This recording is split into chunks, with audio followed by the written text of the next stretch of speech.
how you're greeted, one, because that kind of determines the vibe, and then also just how they're coached. Because there's folks, the coaches could be like super fit, great athletes, and they know technically how to do all the moves or whatever it is.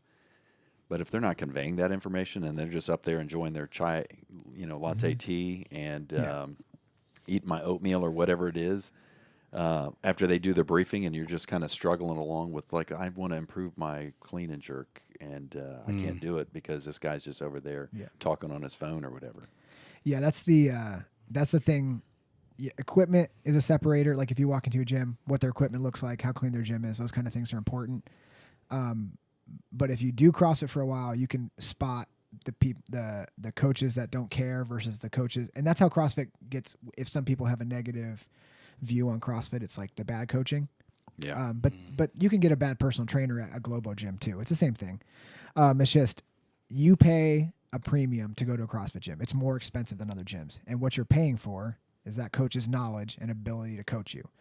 So if you're in a class and the coach doesn't talk to you or look at you, that's not the place. No. You know what I mean? Because there's other gyms with other coaches that are going to spend time and give you your money's worth, basically. Because you're there to grow most of the time. Some people aren't there to grow, but for the most part, people are there to grow, and they want your knowledge, and it's really your responsibility as a coach to give that to them in some part every time you see them. So even if they're from the best athlete to the newest athlete, you have to do that. And there's some people get, just like anything, some people get tired or wore out, or they don't want to do it anymore. They don't want to spend as much time. It's too hard. This person's too hard to coach. But that's how gyms separate, and that's how good gyms stay afloat and bad gyms don't. Is really, it boils down to that coaching. Because if you're a gym with bad coaches and one of your athletes goes to a gym with good coaches and they don't even know that you're a bad coach yet, but when you go actually see somebody that can coach, all of a sudden it's totally changed. Yeah.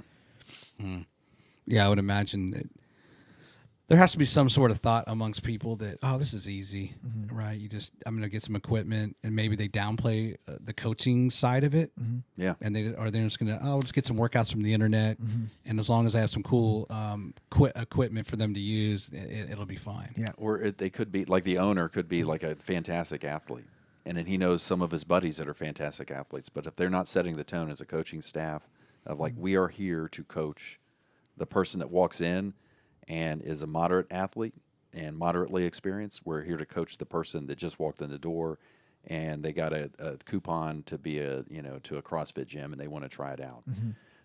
And they're in the worst shape of their life and they walk in the door. So we need to coach that person and bring them up, but not ignore the people that are also, trying to hone their ring muscle up. Yeah. So it's a tough thing to do, especially you got to deal with jokers. That sense of community cuts both ways, because this coach has to wrangle this group of friends that are now going to get ready and do this thing that they don't really want to do, but they want to do it, and get them focused on, hey, this is what we're doing today. And then there's always a comedian or 8 comedians. Yeah, or a bunch of them.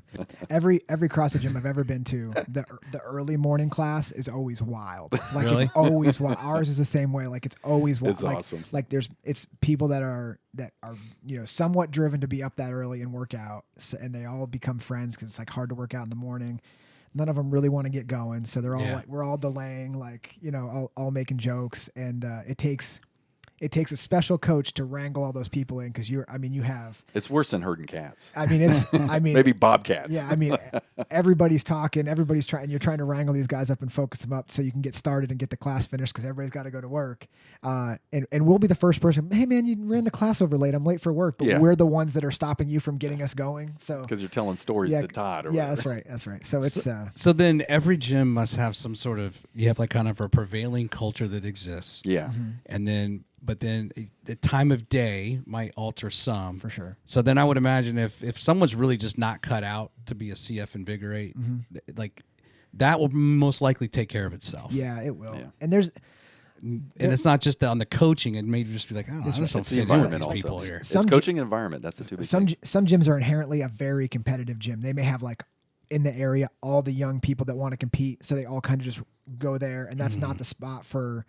Maybe that's not the spot for the 70-year-old grandma that just wants to start moving around. She may be intimidated by that, and it may not be the spot for her.